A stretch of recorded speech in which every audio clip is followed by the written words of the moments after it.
Hello, everyone. Welcome to our webinar, Driving Successful Knowledge Management Outcomes in the Age of AI. My name is David Flack, and that's Flack like don't give me any. I am the Senior Marketing Manager here at Bloomfire, and I have the great pleasure of being your MC for the next 45 minutes or so.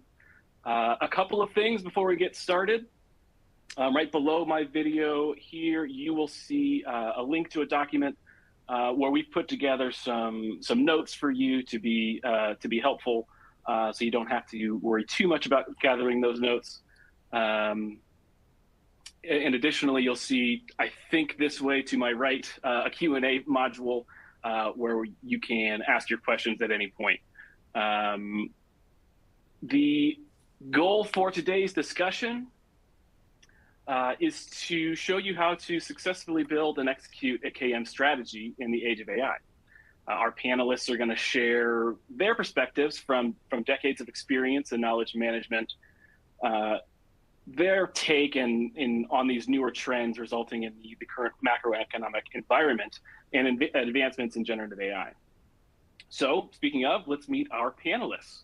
We have first Betsy Anderson, who is our Manager of Customer Success. Betsy leads our customer success and implementation teams at Bloomfire and has personally overseen the setup of knowledge management programs across many Fortune 500 companies. And next we have Emma Galdo, who is our Director of Product Marketing. Emma has led customer success and product development teams at high growth B2B SaaS companies that have delivered knowledge solutions to the Fortune 500 and Global 2000 brands. And finally, Dan Stradman, who is CMO here at Bloomfire, a longtime veteran of the insights and consumer intelligence industry. Dan has shaped marketing strategy and developed leaders at many of the largest Fortune 100 companies. So thank you all very much for being here. And let's get kicked off. Dan, we'll start with you. I've heard you talk about your experience in building and launching these knowledge management programs. And it seems that whether you're launching a knowledge program for the first time, relaunching an existing program, or even working on a smaller project, it's crucial to set goals and objectives. And my question, I do have a question, what goals and objectives do those in leadership have for knowledge management today? Yeah, thank you, David, and welcome everyone. Appreciate you making time with us today. So, I think what I've seen recently is that more and more executives, that C-suite executive is really starting to understand knowledge as an asset for their organizations. And whether it's, as a result of attrition and job change through the pandemic, retirements that are coming through in older generations, there's a bit more economic uncertainty now with layoffs and, remote versus hybrid versus in-person work. Executive teams are really needing to increase the volume and the utilization of that captured knowledge to keep that expertise in-house despite the movement that may occur across their organizations. And, they're starting to say, hey, I really need to have knowledge create a measurable impact on the initiatives that I've chosen for my organization or my enterprise. And ultimately, we know that knowledge management from a measurement standpoint needs to impact the bottom line. So many are starting to use knowledge to drive metrics and outcomes around exceptional customer experience, through the products they sell or the support they would have in call centers. For employees, experience metrics or innovation, to be able to keep that knowledge in-house and use it in a proprietary way. But the ultimate thing is they all want it to be measurable and they all want data to be able to prove it out to their stakeholders and ultimately their shareholders. Yeah, that's great. Betsy, I'm curious, I want to go to you here for your perspective and looking at the other side of the org. How do boots on the ground employees and knowledge management teams think about their goals for knowledge management?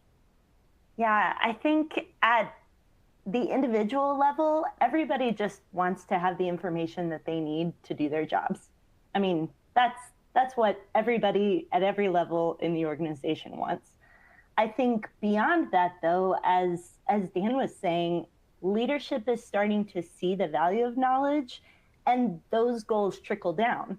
So what I'm seeing with a lot of the teams that I talk to is as leadership starts more initiatives on expanding those knowledge programs, the knowledge teams are being asked to do a lot more. And oftentimes they're being asked to do more without necessarily growing their team because budgets are tight all around these days. So I think the knowledge teams that I work with are really looking for a way to have a tool that enables these smaller teams to really grow and be efficient in their knowledge platforms and to scale and deliver that knowledge at scale without necessarily providing a lot more people. And then I think as a result of that, to speak again to Dan's point, these folks need to be able to measure the impact of their work. And so being able to build awareness and explain the ROI behind it is really, really important to my teams. Yeah, great, thank you. So to me, the next logical step after you set the goals is to create a strategy to accomplish or to reach those goals. When we think about how to build strategies to help executives and employees accomplish their goals, AI is now more than ever certainly top of mind and part of that discussion. Emma, let's go over to you. From your perspective in the product world, how are companies thinking about AI as part of their knowledge management strategy? Thanks, David, and thanks everyone for being here today. Very excited to be on the panel. You're absolutely right, David. AI brings a lot to the table regarding efficiencies and intelligent automation, and that's how companies are thinking about this first and foremost, right? They want to get a bite at this apple. They want to know, where can we enhance our business processes? Where can we deploy AI, and specifically within knowledge management, to become operationally more excellent and build a competitive advantage in our marketplace? The problem with that thinking is a lot of people are kind of conflating this to be somewhat of a silver bullet or a magic solution. And there's a ton that it can bring to the table. That's why we're here talking to you today, right? To talk through that. But you have to take the approach of also thinking through the challenges. The companies that we've been working with and that I've been working with over the last year and a half, that I think are setting up what will be the most successful strategies for an AI-powered knowledge management approach, strategies that are really going to be built to last. They acutely understand and think through the challenges that generative AI in particular brings to the table. So I'm not bringing these up to scare anyone away. Again, we are excited about how this can bring knowledge management into the future and really allow people to get more bang for their buck out of it. But you have to think through these things so that you can get ahead of the challenges, so you can create solutions that are secure and viable for your company, so you can generate really good top-down buy-in from leadership, but also from IT, which is going to be a crucial stakeholder in this space. But also so you can get great bottom-up adoption from the employees that will ultimately need to be engaging with these tools to make your investment worthwhile. So to list some of these challenges, some of the things that I think are really important to think through, this is something that we at Bloomfire and our customers talk about a lot. Starting with what would resonate most with leadership and IT teams are things like bias and discrimination, inaccuracy and hallucinations. If you haven't thought about that as part of generative AI and KM, you should, right? The whole point of a knowledge management program is to deliver certified, vetted, trusted information to your employee base. So that's a challenge to think through. And finally, privacy and security concerns. If we're bringing large language models into the picture, what does that mean for us? Where is our company data going? How can we keep it secure in the tent? So those are things, challenges around AI that a lot of experts are talking about that I think will resonate a lot with your leadership teams if you can show that you're thinking through them. Always think about your employees, though, too. Think about the folks that are going to be using this stuff and what their challenges may be. So, we've heard a lot over the last few years that employee experience is really important. They maybe feel like they have too many tools, too much distraction in terms of what they need to get done. believe it or not everyone is a total AI nerd and a technology nerd. So there's going to be a learning curve for some of these folks, or potentially some discomfort in taking on and using some of these tools. And job displacement. Some of your employees may be worried that AI is being implemented to come for their jobs. So these are not things that cannot be combated. Think through the challenges, incorporate them into your strategy. Choose a technology partner that can really help you combat these challenges, that has been thinking through these things as well. And then eventually speak to how you're overcoming these things and these challenges, in your communication plan, so you can get that great buy-in, top down, bottom up. Yeah. Thanks, Emma. It's a really good list of challenges. Betsy, I want to come back to you again. So with that in mind, of what Emma just went over, through your lens, or in your opinion, what are the most important factors for a successful knowledge management strategy, especially today in the age of AI? Yeah. The thing that we're finding with our most successful teams that are employing AI is they're thinking of knowledge management as almost this central engine or intersection between the people, processes, knowledge, and technology at their organization, with hopefully people as that primary piece.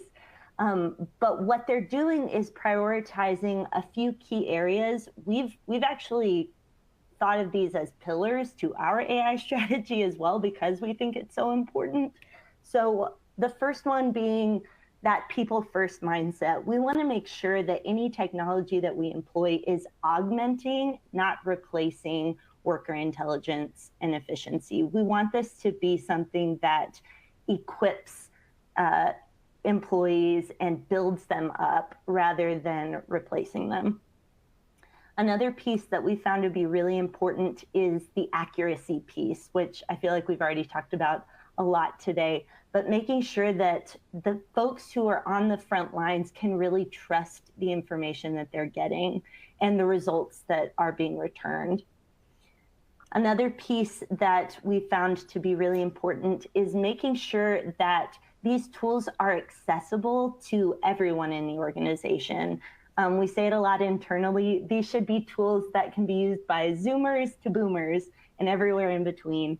And then finally, I think what ends up taking a lot of my time every day is we've got to make sure that we have an absolutely uncompromised view of data security, and that when our folks are choosing partners, they're thinking about the LLMs that are really going to have a solid data security strategy, and that they are making that top of mind.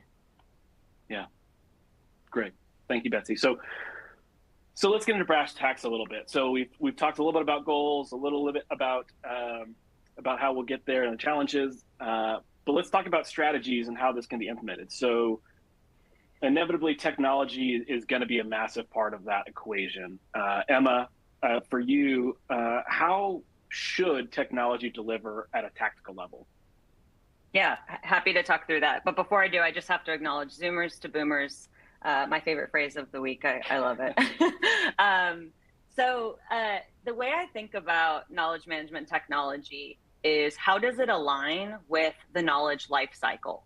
And whether, regardless of what technology you're using or not using, these are things that need to be done in order to create a great flywheel that essentially allows the knowledge that you're delivering and gathering to grow and evolve as your organization grows and evolves. And we've had some great advancements over the last 1.5 years, 2 years in Gen AI and enterprise search and other areas that really optimize and enhance and automate, streamline each of these areas of the knowledge lifecycle. I like to think of these points as 6 S's. It's a little bit cheesy, but I think for the purposes of our discussion today, hopefully it will help you follow along a little bit. So the first key area is scanning. That is proactively scaling across your organization to collect and consolidate, bring into one tent, all the knowledge and information and data you have from multiple sources. Then number 2, enabling searching capabilities across that, right? And yes, that includes, I'm looking for a document, I'm looking for an article, but going deeper than that and saying, I want to draw out and extract answers, deeper insights from that information that's available. And all of that is accomplished through deep indexing and semantically powered discovery methods, and definitely generative AI is part of that. The next S is synthesizing, regularly adding to that base of knowledge that is available. And this is challenging. Regularly publishing, organizing, and curating context-rich, in-depth information that's tailored to each audience. That can be a full-time job, right? We call subject matter experts experts for a reason, right? It takes a lot to create this type of information and do it well. Luckily, generative AI can help a lot in this area by kind of closing that gap and making that quality of work maybe more accessible to more than it was previously, when deployed in a really purpose-built way. The next S is select. Interacting with and finding knowledge should not be always a reactive search. We should be finding information, selecting information for employees and pushing it to them based on what we know about them, who they are, making that more of a personalized experience, and also targeting them where they're working, making that information available to them in their regular flow of work. The next S is socialize. And this is my favorite one. I don't think people think about this as much when they think about the technology, but when done well, knowledge management programs can really create a cultural shift at your organization to make it more collaborative, more geared around sharing information rather than hoarding it, spreading out expertise. And that can be done by, proactively promoting information out to teams with things like newsletters and feeds, but also encouraging people to participate, to get in, to collaborate through things like feedback loops, Q&A, and that's what can really help create that kind of culture shifting behavior from your employees. And the final and sixth S here, it's a very alliterative statement, is signify. There's no point in doing any of this if you can't measure the impact it's having on those goals that we talked about, that Dan and Betsy talked about at the very beginning. Being able to show to leadership how your knowledge program is impacting, real business outcomes. But at a more tactical level, being able to measure how are people interacting with knowledge, what is missing, what are people looking for most frequently, so you can feed that back into the top of that knowledge life cycle, create that flywheel that is backed by data and real insights. So I'd love Dan to weigh in here as well, because again, as we know, technology is a huge part of this, and a lot of the advancements over the last few years have made a lot of this easier to accomplish at scale. But none of this really works well if the technology is not really aligned with the people and the process side of things. And Dan and I have talked at length about this, so I'd love for him to share some of his thoughts. Yeah, thanks, Emma. I mean, I have the good fortune here to be able to kind of work on a lot of the things of today, but also think and try to guide the company into where things are going to be over the next 2-3 years. And maybe a few points to build off the 6 S's and what Emma has said is, we don't believe that AI can really stand for artificial, right? It has to be intentionally built, designed, and deployed to complement the human knowledge workers that exist in an organization. And to that end, I think we've seen, working with great customers like are on this call and just in our experiences, that there needs to be some modicum of control and command and control that in a part of the organization. If it's wholly distributed out to the organization, there's a greater risk of failure to that, both in terms of the technology and the change management, which I think Betsy will touch on here further into the talk.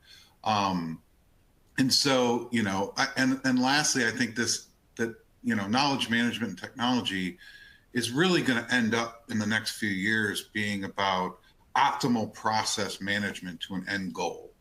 And that's really what those 6 S's are trying to get at. It's purpose-built platform that includes AI in the right places to accomplish that. And we kind of call that our digital knowledge workers. So it's that lockstep motion with the human knowledge workers of what we think we can deliver to an organization. And that's a work in progress as technology continues to evolve.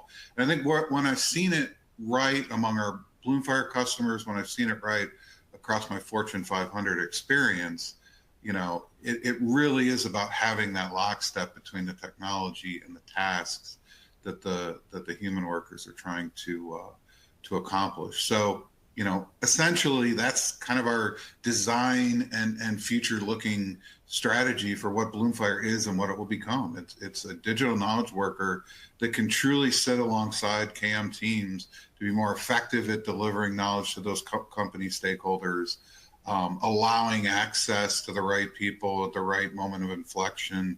And so, ultimately you end up with an enterprise that's more strategically aligned, more efficient, and has better quality outputs. Yeah. Thank you, Dan.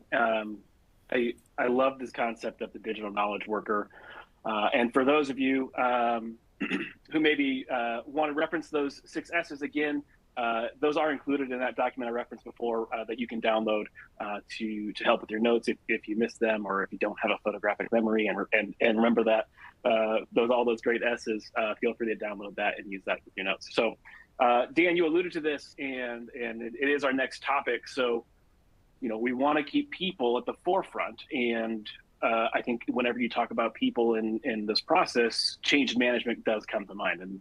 And Betsy, I want you to talk to this and say and share how the most successful organizations build change management into their tactical planning for knowledge management. You said it really beautifully. We describe change management really often on my team as the people side of process improvement. So it's taking into account that you can have the best processes, you can have the best technology, you could spend all the money in the world on those things, but if you're not thinking about how to bring people on board and bring them alongside you and get them bought in, the chances of it falling flat are pretty high. And I think your best chance is just a 50-50 flip of a coin.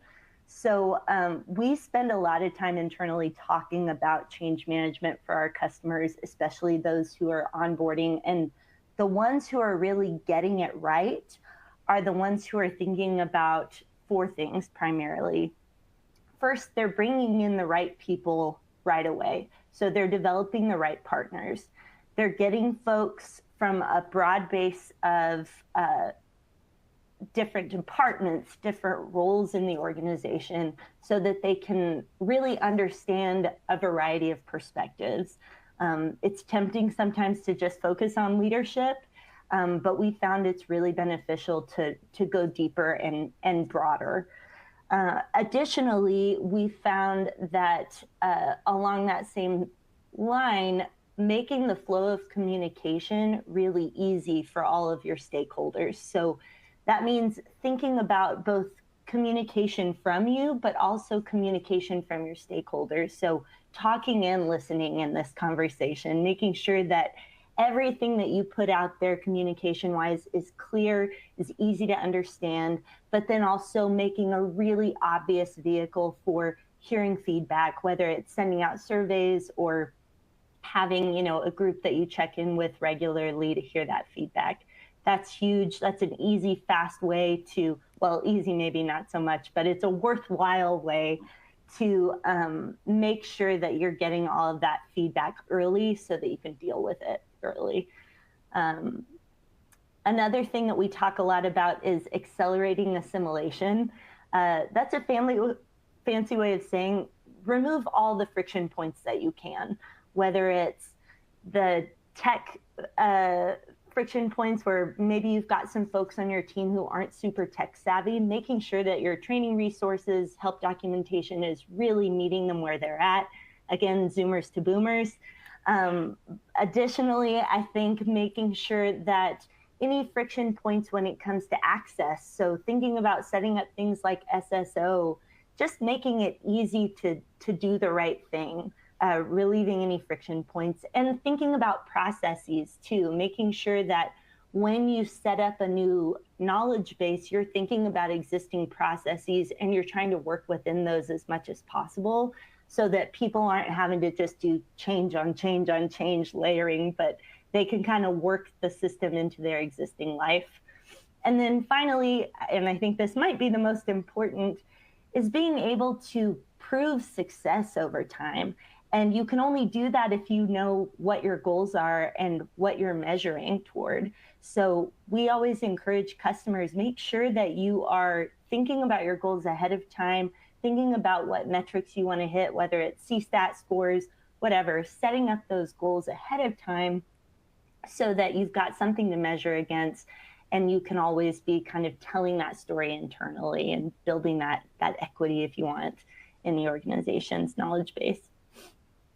Yeah, that's great, Betsy. And this sort of success is where I want to take this next. So when all this is done right, from goals to strategy to tactics to technology to change management, what success stories are we seeing? So Dan, I'll come to you first. From an executive perspective, what does success look like for these initiatives? Yeah, it's a really good question, David. And I think, ultimately, some of the most successful implementations of knowledge management programs are able to tap into kind of the big rocks that company is working on, right? So just ultimately, whether you're launching it, whether you're relaunching a program, whether you're continuing on a successful program, always having an eye to what the company's big rocks are and being able to kind of attach that in some way is advantageous for all involved. But I'll start kind of with the executive level. I'll kick it to Betsy for more of the team level. But on average, the executive teams, as we talk to, they see this kind of massive increase in knowledge year over year. And up to like 8 times as much knowledge created, and that doesn't necessarily mean that there's 8 times as many documents or 8 times as many videos. It's more about access to that information being readily available at that point of inflection. So something moves from data point or information into knowledge when it becomes accessible and actionable when needed, and ultimately, I think what Bloomfire does really well, and that can actually tie into employee experience metrics. As people are more informed, as they're more able to do their roles, their employee experience scores tend to go up. And then you have ancillary metrics as well. You may see a decrease in new hire onboarding times. We've tend to see 15, 20% decreases in new hire onboarding. We tend to see, 15, 20, 25% decrease in customer support call times. So, you have these kind of bigger, we'll call them quantitative metrics at the enterprise level or at the company level that we try to help our teams tap into. And that really plays back to what Emma talked about in terms of that signify, that success is getting to those metrics. But Betsy, maybe you can talk a little bit about kind of the impact on the employees who are doing the work and who are using the tool day in, day out. Absolutely. Thanks, Dan. What we see from a lot of the teams that I work with is really significant efficiency and productivity gains. I think that is the overlying message that we're hearing from everyone. Specifically, since we're talking qualitative data, 80% of employees are saving about an hour a week across our customer base. And then of those, 30% are saving a total of 3 hours a week. That's been a huge success story, again, across all of our customers. But I think what excites me a little bit more than that, we're just a bunch of knowledge management nerds here. What excites me is that knowledge breeds more knowledge, and success with knowledge breeds more knowledge. So it's like the cycle that Emma was describing. It's this continuously effective cycle that's this wonderful snowball rolling down the hill. So I think as people are more bought into knowledge, they're succeeding in that building of equity, helping communicate the impact. And so what we're seeing is, of the teams that we work with, about 40% of them, just in the first just in the last 6 months, we've seen that 40% of our teams have secured more funding for knowledge programs. So it's expanding more. So I think that's the overall win, is just more information, more insight, more knowledge, and that's the overall win for the employee. Yeah, that's great. I love to hear that. Okay, we're getting close to the end of our time together. We're right at the bottom of the hour. If you haven't done so and you've been waiting, please do submit any questions in the Q&A module. But while you're doing that, I do have one more question for each of you. Betsy, I'll come right back to you. And so for change management, you talked about identifying partners as part of that process. What's the best way to identify those folks within an organization? Sure. Yeah, I did touch on this a little bit earlier, but I think more of a deep dive. I talked about making sure that you have a broad base of stakeholders. Our tendency when we're employing change is to go directly to leadership, which of course you need leadership to drive change fully. But when it comes to a knowledge platform, and a knowledge program, you really need to understand the perspective from the boots on the ground. So if we, for example, are employing an enterprise-wide knowledge program, we really need to be thinking about every single department, because if we're not taking into account every team and every level on that team as almost a representative stakeholder group, we're going to miss something. And if you miss something in the planning, you're going to have these folks in their little silos hoarding their knowledge on their SharePoint site and hiding it from everyone. And so to avoid that, you really need to bring every level and every perspective to the table right away. Yeah. Thank you for diving into that, Betsy. I appreciate it. Okay, Dan, let's go to you. So let's talk about digital knowledge worker for an enterprise. Where does scalability impact the digital knowledge worker? Yeah, it's a good question, David. So my view on scalability is, when you're thinking about AI tools, and I guarantee every person on this call is inundated daily with the newest thing in AI that's going to solve every problem they have. And it's kind of sucking all the oxygen out of the room on a lot of stuff. So I think it's really important that, when you're evaluating that, when you're thinking about, can this scale, you ask the question, is this purpose built truly for what I need to accomplish or what the end success goals are?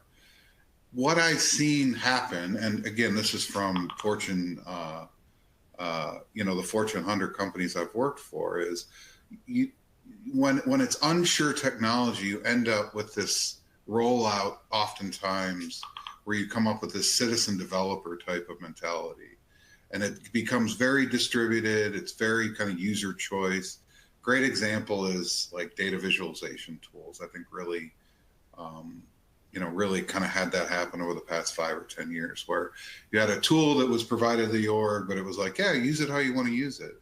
I don't actually think that ends up working at scale. I think for something that's becoming more nuanced like AI, and I put that in air quotes, it's likely not going to work. From a scalability enterprise standpoint, having a digital knowledge worker that's purpose-built for KM with a centralized knowledge base and some kind of central locus of control, that's always going to be the right call. And that's going to help you protect against all the things that can make AI dangerous in a company, around security and accuracy and access and those types of things. Great.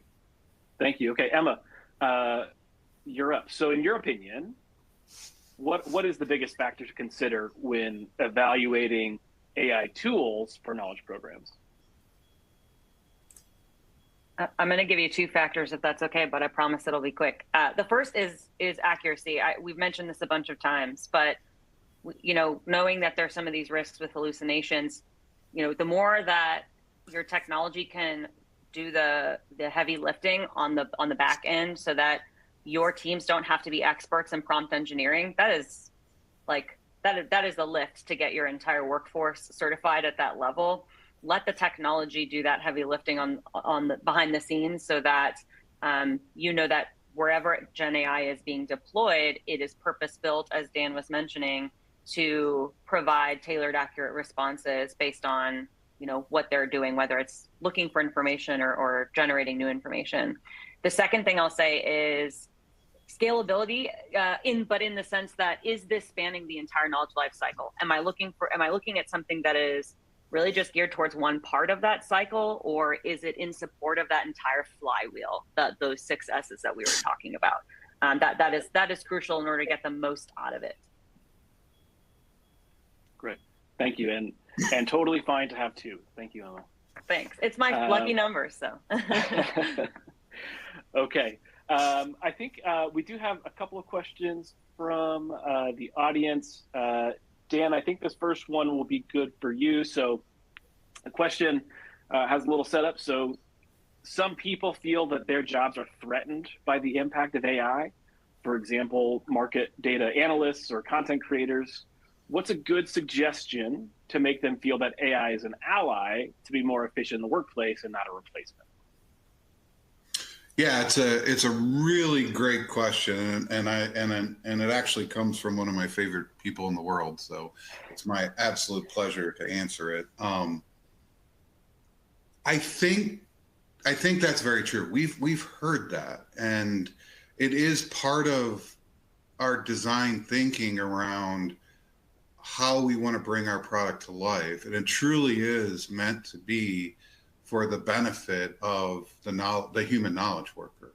That doesn't mean that some of the skill sets are going to change, right? And I think our experiences in change management, our experiences in doing this over the last decade indicate that that is going to be the focus. And how do you bring people along on this journey together so that they don't feel threatened? It is going to be one of those unavoidable things. AI is going to permeate organizations in ways that we can't begin to understand. I think ultimately, for Bloomfire, it's meant there's going to be companies that choose and say, we want to have our own LLM, we want to have our own way of interacting with information in our company.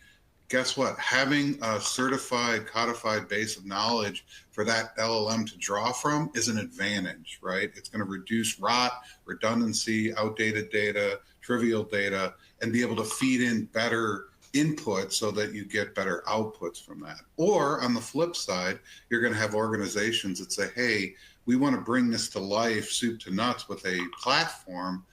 Bloomfire will have that AI capable to do those successes and to really be purpose-built for knowledge. So, ultimately to answer that question it's something we recognize. It's something that we hope by working through the techniques that we have that we can minimize. But yes, our skill set's going to change over time. Agree 100%.